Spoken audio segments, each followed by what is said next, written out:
الحمد لله وكفى والصلاة والسلام على عباده الذين اصطفى خصوصا على أفضلهم وخاتم النبيين محمد الأمين وعلى آله وأصحابه أجمعين. أما بعد فأعوذ بالله من الشيطان الرجيم. بسم الله الرحمن الرحيم. أفرأيت من اتخذ إلهه هواه وأضله الله على علم وختم على سمعه وقلبه وجعل على بصره غشاوة. وقال الله تبارك وتعالى قال فبما أغويتني لأقعدن لهم صراطك المستقيم ثم لآتينهم من بين أيديهم ومن خلفهم وعن أيمانهم وعن شمائلهم جد أكثرهم شاكرين. وقال الله تبارك وتعالى قال فبعزتك لأغوينهم أجمعين إلا عبادك منهم المخلصين. وقال الله جل وعلا وقالت اليهود والنصارى نحن أبناء الله وأحباؤه. وقال الله تعالى ليس علينا في الأميين سبيل. صدق الله العظيم. رب اشرح لي صدري ويسر لي أمري واحلل عقدة من لساني يفقهوا قولي. اللهم ثبتنا عند الموت بلا إله إلا الله. اللهم اجعلنا من الذين آمنوا وعملوا الصالحات وتواصوا بالحق وتواصوا بالصبر. حضرات گرامی، جیسا کہ آپ جانتے ہیں عالمی سطح پر ایک انتہائی کشیدگی کا ماحول ہے، تشویشناک صورتحال، اور ہمارے اپنے معاشرے میں مختلف طبقات کی طرف سے، بالخصوص نوجوانوں کی طرف سے، اور جو نوجوانوں کو موٹیویٹ کرنے والے موٹیویشنل سپیکرز ہیں، کچھ ینگ سکالرز، ان کی طرف سے، اور کچھ علماء کرام بھی، یہ باتیں، یہ بیانات سامنے آ رہے ہیں کہ جن میں جذباتیت ہے. ایک بہرحال ایک دین کے لیے، امت کے لیے کسی نہ کسی درجے میں غیرت جو باقی بچی کچی ہے اس کا ثبوت دیا جا رہا ہے یا دینے کی کوشش کی جا رہی ہے. امن عالم جو ہے، بعض لوگ یہ بھی کہہ رہے ہیں کہ تہوبالا ہونے جا رہا ہے. کچھ کا کہنا یہ بھی ہے کہ تیسری عالمی جنگ کی طرف پیش قدمی ہے. پچھلے سال سے رشیا اور یوکرین کی جنگ جاری ہے، اور اب یہ فلسطین اور اسرائیل کا معاملہ.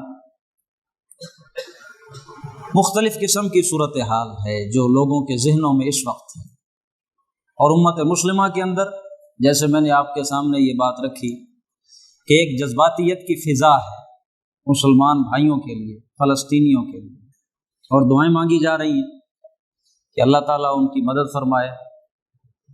خواہش ہے کہ اللہ تعالیٰ ان کو فتح دے، غالب کرے، لیکن خواہشات سے بات بنتی نہیں.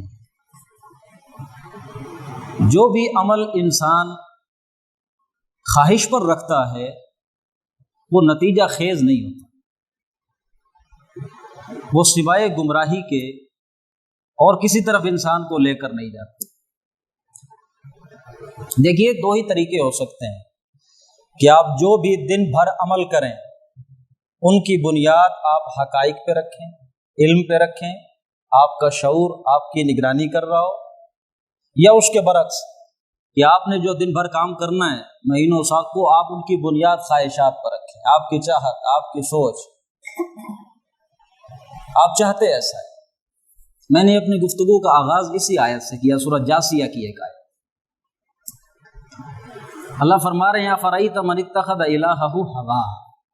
اے میرے نبی، آپ نے دیکھا اس شخص کو کہ جو پیچھے چلتا ہے اپنی خواہش میں، یہ بات دل میں اس کے یہ چیز آ رہی ہے، اور وہ اپنے عمل کی بنیاد علم نہیں بناتا، حقائق نہیں بناتا، اس کا شعور ہی نہیں اسے.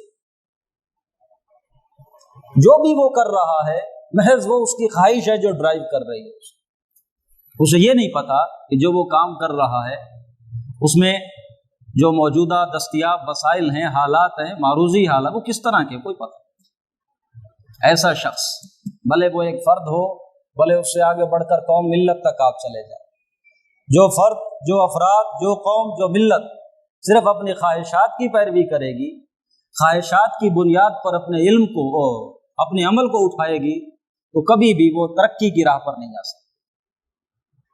راستہ تو ایک ہی ہے جو صراط مستقیم ہے، جو سیدھا راستہ ہے، جو کامیابی کی طرف لے کے جانے والا، اور وہ خواہشات والا نہیں، وہ جذباتیت والا راستہ نہیں۔ اور مجموعی طور پر اب تو جو ایک سامنے کی چیز ہے کہ خواہشات پرستی کا جو ہم نے نظام ہر شخص نے بنایا ہوا ہے اپنے گرد، ہر طبقے نے، اس کا نتیجہ یہ نکلا ہے اس آیت کے مصداق کہ جو علم کے اصل ذرائع تھے اللہ نے ان کو بند کر دیا۔ خواہشات پرستی کا یہ نتیجہ نکلا۔ وَأَضَلَّهُ اللَّهُ عَلَىٰ عِلْمٍ، اللہ نے اسے گمراہ کر دیا سیدھے راستے سے۔ آپ نے اس شخص کو دیکھا ہے میرے نبی جس نے خواہش کی، پرستش کی، خواہش کے پیچھے چلا، اللہ رب العزت نے اس کے اس طرز عمل کی وجہ سے، اس کی سماعت، اس کی بصارت اور اس کے دل، یہی تین ذرائع علم کے حصول، اللہ نے ان پر پردہ ڈالا۔ اب اسے حقائق سمجھ نہیں آتے۔ علامہ اقبال کا بڑا پیارا شعر ہے، زمانہ اپنے حوادث چھپا نہیں سکتا۔ زمانہ کھلی کتاب ہے، اس میں جو بھی واقعہ رونما ہوتا ہے اس کے جس طرح کچھ اسباب ہوتے ہیں اسی طرح اس کے کچھ نتائج بھی ہوتے ہیں، تمہیں نظر نہیں آتے، وگرنہ زمانہ تو کھلی کتاب ہے، ہر صاحب بصیرت پڑھ سکتا ہے یہ جو واقعہ ہوا تھا کیوں ہوا تھا اور اس کا نتیجہ کیا نکلا، اور تجھے کیوں نہیں نظر آ رہا؟ تیرا حجاب ہے قلب و نظر کی ناپاکی، تیرا دل اور تیری نظر ناپاک ہے اور یہ ناپاکی تیرے لیے حجاب بن گئی، اب تجھے حقیقت نظر آتی۔ یہ جو دنیا میں چل رہا ہے اس وقت، اس کا اصل روٹ کاز کیا ہے، اصل سبب کیا ہے؟ حقائق پر اپنے علم کی بنیاد رکھیں اور پھر اس پہ اپنے عمل کو اٹھائیں، وہ ہوگا کہ جس میں پھر کوئی نتیجہ نکلے گا، وہ کوئی بار آور ہوگا آپ کا عمل۔ دیکھیے انسانیت کو جو بھی درپیش مسائل ہیں آج، اس کے ضمن میں سب سے پہلے تو یہ سمجھے نا کہ انسانیت کا ازلی، اصلی، مستقل دشمن کون؟ انسانیت کا اصل دشمن کون؟ جس کی طرف بدقسمتی سے میری اور آپ کی توجہ اب نہیں ہے۔ انسانیت کو گمراہ کرنے والا، انسانیت میں فساد برپا کرنے والا اصل ہے کون؟ میں اور آپ چونکہ عادی ہیں اس اب مادی دنیا کے، صرف یہ جو ظاہری اسباب اور ظاہری وسائل اور ظاہری ذرائع جو بھی ہے ہماری توجہ انہی پہ رہتی ہے۔ اللہ جسے عاجلہ کہتا ہے، فوری، جس کے ہمیں نفع گھاٹے کا پتہ چل جاتا ہے، ہمارے ذہنوں پر، ہمارے حواس پر اس نے قبضہ کر لیا۔ تو وہ دنیا جو غیر مرئی ہے، جو نظر نہیں آتی، یعنی سائنٹزم اپنے حواس پہ ایسے چھایا ہے کہ جو موجود ہے بس اسی پہ کھو گئے، گم ہو گئے، وگرنہ اصل میں تو یہ بقول اقبال پہچان تھی کافر کی، کافر کی یہ پہچان کہ آفاق میں گم ہے، ہم گم ہو گئے اس آفاق میں۔ اور جو اس کے اندر غیر مرئی چیزیں ہیں، فرشتے ہیں، یہ شیاطین، جن، انویزیبل، عقیدہ تو ہے، مانتے تو ہیں لیکن حقیقت ہمارے ذہنوں میں اس طرح ٹھکی نہیں ہے کہ فساد برپا کرنے والا میاں بیوی کے درمیان، خاندانوں کے درمیان، دوستوں کے درمیان، کمیونٹیز کے درمیان، اقوام کے درمیان، یہ کون یہ کام کر، اس کی طرف توجہ ہماری نہیں جاتی۔ ہمیں تو اپنا بھائی دشمن لگتا ہے، اپنا کزن دشمن لگتا ہے، اپنی پھوپھو دشمن لگتی ہے، اپنے یہ جو ظاہری وہ یہ ہے ہمارے دشمن۔ اصل سمجھے پہلے اس چیز کو کہ جو اللہ رب العزت نے ہمیں بتلائی یہ بات، وہ کیا ہے؟ آپ اور میں جانتے ہیں اللہ نے جب فیصلہ کیا اس زمین میں انسان کو خلیفہ بنا کر بھیجنے کا، فرشتوں کے سامنے اللہ نے یہ بات رکھی، اور ان فرشتوں کے اندر اس میٹنگ میں ایک جن عزازیل وہ بھی موجود تھا۔ عزازیل اس کا نام ہے، ہم اسے شیطان اور ابلیس کہتے ہیں، اس کا نام اصل عزازیل۔ اتنا اللہ کا عبادت گزار، اتنا اللہ کا فرما بردار، اتنا عالم کہ اس نے وہ مقام حاصل کر لیا کہ جو بھی کوئی اہم میٹنگ ہو اللہ کی فرشتوں کے ساتھ، اس میں وہ بھی حاضر موجود ہوتا تھا۔ تو اللہ نے کہا کہ میں زمین میں انسان کو خلافت دینا چاہ رہا ہوں۔ فرشتوں نے اعتراض کیا، اللہ میاں نے بہرحال ان کا اعتراض سنا، بات واضح کی، انہیں سمجھ آ گیا یہ جو شیطان تھا عزازیل، اس کے دل میں اس انسان کے بارے میں جس کو اللہ خلافت دینے جا رہا تھا حسد پیدا ہوا دل کہ میں اللہ کا عابد ہوں، عبادت گزار ہوں، فرما بردار ہوں، یہ مقام تو مجھے ملنا چاہیے۔ اللہ نے حکم دیا کہ بھائی سارے سجدہ کرو اسے۔ فرشتوں کی جو وہ ایک شکایت ذہن میں ایک پیدا ہوئی تھی وہ تو دور ہو گئی، انہوں نے سجدہ کر لیا، لیکن ابلیس اس نے سجدہ نہیں کیا۔ اللہ نے پوچھا بھائی کیوں نہیں کیا؟ اس نے جواب دیا جو تکبر کی بنیاد پر تھا، حسد کی بنیاد پر تھا، انا خیر من، میں اس سے بہتر ہوں۔ اللہ تو نے مجھے نار سے بنایا ہے، بڑا لطیف مادہ ہے یہ، تو بڑے کثیف مٹی سے پیدا ہوا ہے، نہ اسے سجدہ کرنا میرا بنتا نہیں۔ انکار کیا، اللہ کا حکم نہیں مانا۔ اللہ نے کہا آج سے تو لعنتی، مردود، یہاں سے چلا جا، میری دربار میں اب تیرا کوئی مقام نہیں۔ تو شیطان نے اللہ کو چیلنج کیا۔ میں نے 2 مقام آپ کے سامنے تلاوت کی، ایک سورۃ اعراف کا اور ایک سورۃ صاد کا۔ اس نے اللہ سے کہا قال فبما اغویتنی، یہ جو انسان جس کی وجہ سے تو نے مجھے راندہ درگاہ کر دیا، جس کو تو نے مجھ پر فوقیت دی، حالانکہ میں اتنے عرصے سے تیری عبادت کر رہا تھا، یہ انسان جس کی وجہ سے تو نے مجھے اپنی اس دربار سے ہٹایا ہے، لَأَقْعُدَنَّ لَهُمْ صِرَاطَكَ الْمُسْتَقِيمَ، میں اب تیرے سیدھے راستے پر بیٹھوں گا ان کو بہکانے کے لیے، ان کو گمراہ کرنے کے لیے، ان کو پھسلانے کے لیے۔ اور آگے مزید اس نے چیلنج کیا کہ دیکھنا میں ہر طرف سے ان پر حملہ آور ہوں گا، اور نتیجہ وہ نکلے گا کہ ان میں سے اکثر تیرے شکر گزار نہیں ہوں۔ اور سورۃ صاد کے اندر اس نے اللہ کے جلال کی قسم کھائی ہے، قال فبعزتک، اے اللہ تیرے جلال کی قسم، تیری عزت کی قسم، لَأُغْوِيَنَّهُمْ أَجْمَعِينَ، میں ان سب کو گمراہ کروں، سب کو، الا عبادک منہم المخلصین، سوائے تیرے ان بندوں کے جنہیں تو خالص کر لے۔ یہ سب مفعول آیا ہے مخلص، جنہیں تو چن، اللہ چن لیتا ہے نا بندے، وجتباکم، اللہ نے تمہیں چن لیا، یہ اجتبا اللہ کرتا ہے لوگ۔ ابلیس نے چیلنج کیا کہ جن کو تو چن لے گا، جن کو تو خالص کر لے گا، ان کے سوا میں سب کو گمراہ۔ اور اللہ نے جب آدم کو اس زمین پر بھیجا ہے تو بڑی صراحت کے ساتھ قرآن میں موجود ہے، اللہ نے کیا بات کہی؟ ایک ہی بات، یا آدم ان ھذا عدو لک ولزوجک، یہ ہے شیطان، یہ دشمن ہے تمہارا، اس کو دشمن بناؤ اپنا، بھول مت جانا، یہ تیرا بھی دشمن ہے، تیری بیوی کا بھی، تیری اولاد کا بھی دشمن، آدم کو مخاطب کر کے۔ اور پھر بنی آدم کو کہا فلا تتبعوا خطوات الشیطان، دیکھنا بھائی شیطان کی پیروی مت کرنا، انہ لکم عدو مبین، واضح کھلا دشمن، کوئی شک نہیں اس کی دشمنی، کیٹاگوری کلیئر۔ اور ہم انسانوں کا اس وقت جو طرز عمل ہے، جیسے میں نے شروع میں بات کی، ہمارے ذہن میں جب ہم اپنے تخیل کے گھوڑے دوڑاتے ہیں، جب ہم دشمنیاں اور لڑائیاں اور یہ مول لے رہے ہوتے ہیں، تو ہمارے ذہن کے کسی گوشے میں بھی اس کے خلاف نفرت نہیں آتی، اس کے خلاف اقدام کرنا ہے، یہ ہماری پلاننگ میں نہیں آتا کہ اس کے ساتھ کیسے لڑنا ہے، یہ ساری چیزیں اس کی پیدا کرنا ہے، یہ ہمارے ذہن میں نہیں آتی۔ ہمارے نزدیک دشمن دوسرا انسان ہوتا ہے، یہ سارا قصور اس کا ہے، یہ سب کچھ اس نے کیا ہے، اپنا غیظ اور غضب اور غصہ اور یہ ساری توپیں ہماری اسی کی طرف ہو جاتی ہیں، بھلے وہ مسلمان ہو بھلے غیر مسلمان۔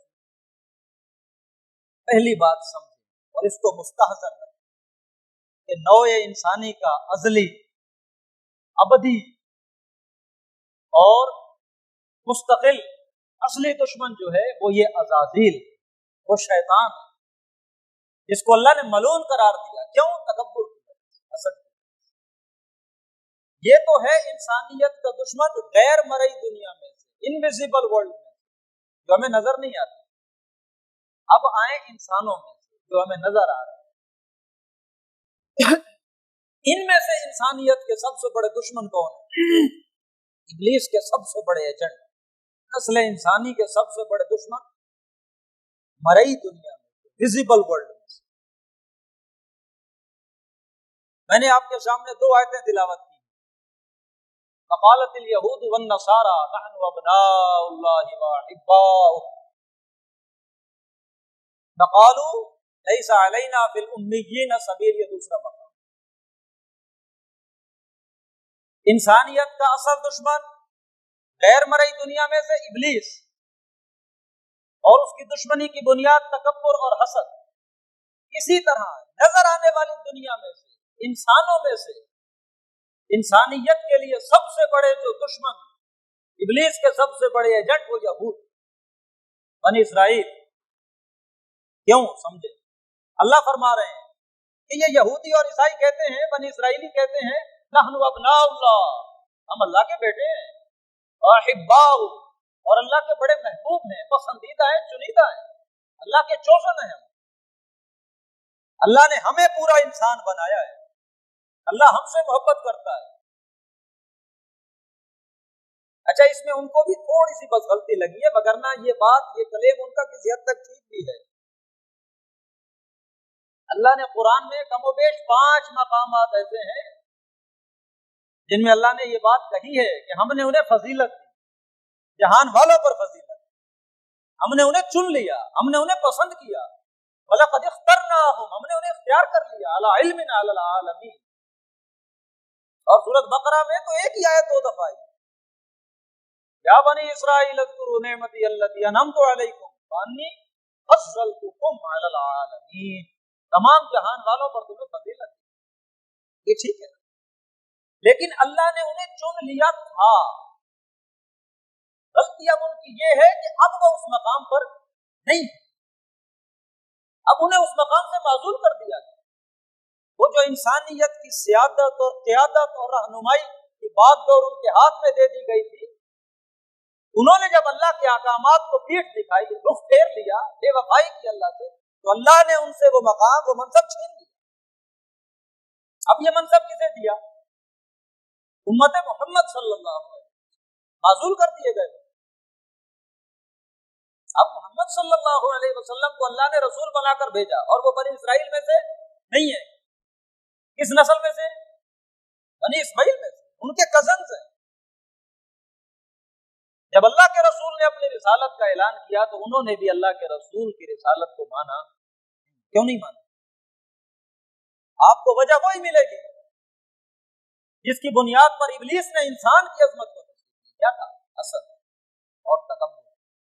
یہ بھی یہی کہتے ہیں ہم بڑے اعلیٰ ہیں، ہم تو اللہ کے چنے ہوئے پسندیدہ ہیں، ہم پڑھے لکھے ہیں، ہم اہل علم ہیں، اور یہ امیین۔ بلکہ ان کی کتابوں سے یہ بات بڑی وضاحت اور صراحت کے ساتھ آتی ہے کہ وہ باقی انسانوں کو تو انسان ہی نہیں سمجھتے، انسانوں کی شکل میں حیوان سمجھتے۔ جو اصطلاحات ہیں وہ جینٹائلز اور گوئمز کی، ادھورے انسان، انسانوں کی شکل میں حیوان، وہ یہ سمجھتے ہیں، ان کا یہ اعتقاد ہے ہم ہیں پورے انسان، اللہ کے پسندیدہ، باقی جتنے بھی انسان ہیں یہ انسانوں کی شکل میں حیوان ہیں۔ اور جس طرح حیوانوں کو ایکسپلائٹ کرنا، یہ اللہ نے انسانوں کو بنایا ہی انہیں تو انسانوں کے لیے، حیوانوں کو اللہ قرآن میں بار بار کہتے ہیں جانور میں نے تمہارے لیے، ہر شے تمہارے لیے بنائی ہے، تم اس سے فائدہ اٹھاؤ۔ یہودی یہ کہتے ہیں کہ باقی جو انسان ہیں دراصل تو وہ حیوان ہیں، ہمارے لیے کوئی حرج، کوئی ملامت، کوئی الزام نہیں، ہم ان کو ایکسپلائٹ کریں، ان سے فائدہ اٹھائیں، اور اتنا ایک بہرحال ان کو دیتے رہیں جتنا کہ ایک جانور کو دیا جاتا ہے، اس کے سسٹیننس۔ اگر اس کو آپ نے سروس لینی ہے تو اسے باقی بھی تو رکھنا ہے، اتنا بس وہ دینا ان کے ہاں ہے۔ انسانیت کو کل کے کل اپنے سے باہر کوئی انسان بھی نہیں سمجھ۔ انسانیت کا اصل دشمن غیر مرئی دنیا میں اللہ کی طرف سے ڈکلیئرڈ وہ ہے ابلیس، اور انسانوں میں نظر آنے والوں میں سے ویزیبل دنیا میں سے انسانیت کے سب سے بڑے دشمن یہود بنی اسرائیل۔ ایک بات اور دیکھیے کہ یہ یہود جو ہیں بنی اسرائیل، ان کی طرف اللہ رب العزت نے آخری رسول کون سا بھیجا تھا؟ حضرت عیسیٰ علیہ السلام۔ بنی اسرائیل کی طرف جو اللہ کے آخری رسول آئے ہیں وہ حضرت عیسیٰ علیہ السلام۔ انہوں نے حضرت عیسیٰ کو نبی مانا، حضرت عیسیٰ کو جادوگر کہا، حضرت عیسیٰ کو نعوذ باللہ ثم معاذ اللہ ولد الزنا کہا، اور اپنی جو بھی عدالت تھی ان کی مذہبی، اس میں فیصلہ کیا کہ اس کو بس پھانسی پہ اب چڑھایا جائے، اور رومیوں سے کہا کہ بس اس کو اب، کیونکہ اصل طاقت تو رومیوں کی تھی، اپنے کئی کوششیں کر کے حضرت عیسیٰ کو انہوں نے پھانسی پہ چڑھوا دیا۔ اللہ کے رسول تھے۔ اور یاد رکھیے اللہ کا قاعدہ ہے، اللہ کا قانون ہے، اللہ کی یہ سنت ہے، قرآن میں کتنے مقامات پر وضاحت کے ساتھ یہ بات آئی ہے کہ جو رسول اللہ اس دنیا میں بھیجتا ہے وہ اللہ کی عدالت بن کر آتا ہے، وہ اللہ کی عدالت لے کر آتا ہے۔ اور جب کوئی قوم کسی رسول کو مجموعی طور پر ماننے سے انکار کر دے، اللہ اس قوم پر عذاب استحصال نازل کر کے نسیہ منسیہ کر دے۔ یہ فرق ہے رسولوں اور نبیوں میں۔ نبی کسی قوم کی طرف اپوائنٹڈ نہیں ہوتا، اللہ نبی کا یہ مقام اللہ نے نہیں بنایا کہ اس کو یوں کہے کہ جاؤ اس قوم کی طرف اور اس قوم کو جا کے میرا پیغام سناؤ اور اس قوم کو کہو کہ تمہاری اتباع کریں۔ یہ نبی کا مقام ہے۔ پورے قرآن میں کسی نبی کی یہ دعوت، یہ رسول کی ہوتی، میسنجر، بھیجا گیا، اپوائنٹڈ۔ جب رسول کسی قوم کی طرف بھیج دیا جائے اور پھر اس کی قوم اس کی بات نہ مانے، مجموعی طور پر رد کر دے، تو پھر اللہ ایک وقت مقرر کر دیتے اس قوم کا، اتنی مہلت ہے، مان لیں گے تو ٹھیک ہے، نہیں مانیں گے تو پھر عذاب استحصال آ جائے گا، اللہ جڑ کاٹ دے گا۔ قوم نوح کے ساتھ یہی معاملہ، قوم عاد کے ساتھ یہی معاملہ، قوم سمود کے ساتھ یہی، قوم لوط کے ساتھ یہی، قوم مدین کے ساتھ یہی معاملہ، قوم موسیٰ فرعون یہی معاملہ۔ لیکن حضرت عیسیٰ اللہ کے رسول تھے، اللہ نے بنی اسرائیل کی طرف بھیجا، انہوں نے نہیں مانا، پوری قوم نے حیثیت امت جھٹلا دیا، اور اللہ کا وہ قانون کہ جو سورۃ مجادلہ کے اندر تو ضربۂ سنام کی حد تک پہنچ چکا۔ اللہ فرماتے ہیں کتب اللہ، اللہ نے یہ بات تو لکھ چھوڑی، یہ طے ہے، لَأَغْلِبَنَّ أَنَا وَرُسُلِي، لازماً غالب آ کے رہیں گے میں اور میرا رسول۔ رسول لازماً غالب آئے گا، مغلوب نہیں ہوگا۔ اور سورہ صافات میں فرمایا وَلَقَدْ سَبَقَتْ كَلِمَتُنَا، ہمارا کلمہ سبقت لے چکا، بات پہلے لکھی جا چکی، طے ہو چکی۔ کن کے بارے میں؟ لِعِبَادِنَا الْمُرْسَلِينَ، ہمارے بھیجے ہوئے رسولوں کے بارے میں، بندوں کے بارے میں یہ بات طے ہے، إِنَّهُمْ لَهُمُ الْمَنْصُورُونَ، کہ ان کی تو لازماً مدد کی جائے گی، وَإِنَّ جُنْدَنَا لَهُمُ الْغَالِبُونَ، ہمارے جو لشکر ہے وہی غالب آتا ہے۔ لیکن حضرت عیسیٰ اللہ کے رسول آئے، اللہ خود کہتے ہیں رسولاً الی بنی اسرائیل، عیسیٰ کون تھے؟ رسول تھے بنی اسرائیل۔ قوم نے نہیں مانا، انہوں نے فیصلہ کر لیا سولی پہ چڑھانے کا۔ ہوا کیا؟ اب چاہیے تو یہ تھا کہ اللہ کے اس قاعدے قانون کے مطابق اللہ اپنے رسول کو بچاتا اور پوری قوم کو برباد کرتا کسی بھی طرح کا عذاب بھیج کے، لیکن ہوا کیا؟ اللہ نے اس قوم کو مہلت دی، اپنے رسول کو اوپر اٹھا دیا، 500 سال بلکہ اس سے بھی زیادہ کہیں، 571 میں اللہ کے رسول صلی اللہ علیہ وسلم کی ولادت ہوئی، 610 میں آپ کو نبوت ملی۔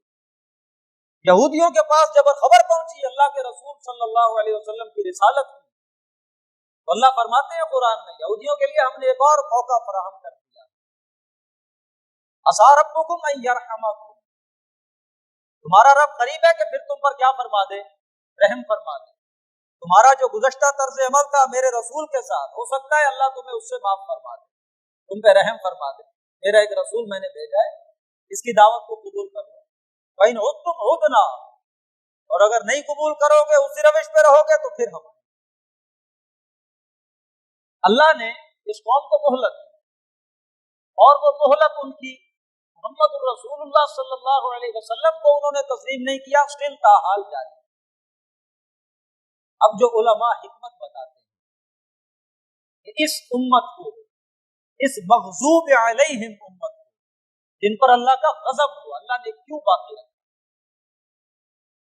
ایک حکمت وہ یہ کہ یہ امت محمد صلی اللہ علیہ وسلم، جسے اب اللہ نے زمین کی خلافت دینی، امامت دینی تھی، انسانیت کی قیادت اور سیادت کی رہنمائی جن کے ہاتھوں میں دینی تھی، اگر یہ انہی کے طرز عمل پر چلیں، اللہ کے دین کو، اللہ کے احکامات کو، اللہ کے پیغامات کو اگر یہ بھی پیٹ دکھائیں، پرواہ نہ کریں اس کی، تو پھر اس امت پر جو اللہ کی طرف سے عذاب کا کوڑا برسے گا، اللہ کی طرف سے جو سزا اس امت محمد پر آئے گی، وہ انہی کے ہاتھوں آئے گی.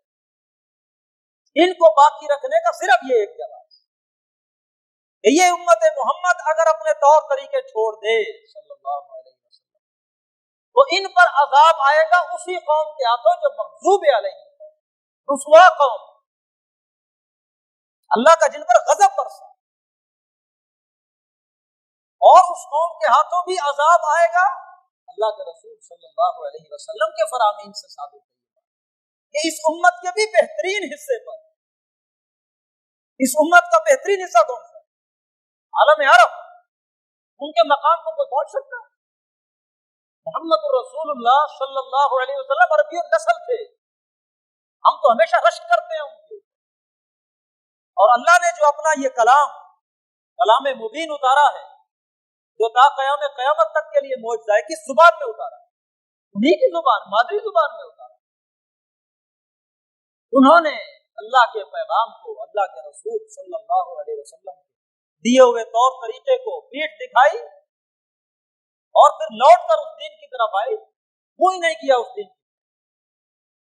تو اللہ تعالیٰ کی طرف سے جو دی ہوئی مہلت تھی، جو مدت تھی، وہ رفتہ رفتہ کمپلیٹ ہو رہی ہے، مدت اپنی تکمیل کو پہنچ رہی ہے. اور وہ جو اللہ تعالیٰ کا قانون ہے، وَلَنُذِيقَنَّهُم مِّنَ الْعَذَابِ الْأَدْنَىٰ دُونَ الْعَذَابِ الْأَكْبَرِ لَعَلَّهُمْ يَرْجِعُونَ، شروع ہو چکا کہ ہم لازماً ان کو چھوٹے چھوٹے عذاب چکھائیں گے، وہ بڑا عذاب دینے سے پہلے ہو سکتا ہے کہ یہ لوٹا، ہو سکتا ہے کہ یہ پلٹ. مگر نہ یہ دنیا، یہ اللہ نے نیتن یہو کے لیے تو نہیں بنائی، اللہ نے مودی کو غلبہ دینے کے لیے تو یہ دنیا نہیں بنائی، یہ پیوٹن کے غلبہ اس کو تمکن عطا کرنے کے لیے اللہ نے یہ دنیا اللہ نے کن کے لیے بنائی؟ سورۃ نور کی بڑی پیاری آیت ہے، آیت نمبر 55 ہے، بلکہ سورۃ نور. اللہ کا تو وعدہ تھا، وعد اللہ الذین آمنوا منکم وعملوا الصالحات، اللہ کا وعدہ ہے ان لوگوں سے، تم میں سے جو ایمان اور عمل صالح کا حق ادا کریں. اللہ کا وعدہ ہے جو کیا کریں گے؟ 2 شرطیں پوری کریں، ایمان اور عمل صالح کا جو حق ادا کریں گے، ان کے ساتھ اللہ کا وعدہ ہے، بڑا پکا وعدہ ہے، ایک نہیں 3 وعدے ہیں. پہلا وعدہ لَيَسْتَخْلِفَنَّهُمْ فِي الْأَرْضِ كَمَا اسْتَخْلَفَ الَّذِينَ مِنْ قَبْلِهِمْ، اللہ انہیں زمین میں خلافت عطا کرے گا، اپنی نیابت عطا کرے گا، بالکل اسی طرح جیسے اللہ نے ان سے پہلے لوگوں کو خلافت دی. پہلے کن کو خلافت دی؟ اللہ قرآن میں فرماتے ہیں یا داؤد انا جعلناک خلیفۃ فی الارض، اے داؤد ہم نے تمہیں زمین میں خلافت عطا کی. اللہ کا وعدہ ہے تم میں سے ان لوگوں کے ساتھ کہ جو ایمان اور عمل صالح کا حق ادا کریں. یہاں ٹھہر کر دعا کر لیں کہ اللہ مجھے اور آپ کو ایمان اور عمل صالح کا حق ادا کرنے کی ہمت دے، توفیق دے. اللہ ہمارے اندر جرأت پیدا کرے، اللہ ہمیں اس سستی کے دائرے سے باہر نکلنے کی ہمت دے، اللہ ہماری آنکھیں کھولے، ہم اپنے دل کی آنکھ سے اس عالم کو دیکھیں جس کا بار بار اللہ ہمیں مشاہدہ قرآن میں کرواتے ہیں کہ دیکھو، سوچو. پہلا وعدہ اللہ تمہیں خلافت دے گا اسی طرح زمین میں جیسے تم سے پہلوں کو خلافت دی. وَلَا يُمَكِّنَنَّ لَهُمْ دِينَهُمُ الَّذِي ارْتَضَىٰ لَهُمْ. اللہ تمہارے دین کو اس دنیا میں تمکن عطا کرے گا، وہ دین جس کو اس نے پسند کرے گا، دین اسلام، اس کو اللہ غالب کرے گا اگر تم یہ دو شرطیں پوری کرو گے، ایمان کی اور عمل صالح. آج ہم نے مجموعی طور پر من حیث الامت یہ دو شرطیں پوری نہیں کی. آپ پوری دنیا کے اندر کوئی ایک ملک، کوئی ایک خطہ، بلکہ کوئی ایک انچ نہیں دکھا سکتے جہاں اللہ کا دین ہے، جہاں محمد الرسول اللہ صلی اللہ علیہ وسلم کا جو قائم کردہ معاشرہ ہو اس کی جھلک نہیں. معاشرے میں وہ حیا ہو، لوگوں کو آپس میں وہ خیر خائی ہو، اللہ کی بات سب سے بلند ہو، اللہ سے لوگوں کو محبت ہو، ہر شے سے بالا تر ہو کر کوئی پوری دنیا میں کوئی ایک انچ نہیں آپ دکھا سکتے. دین کا تمکن نہیں.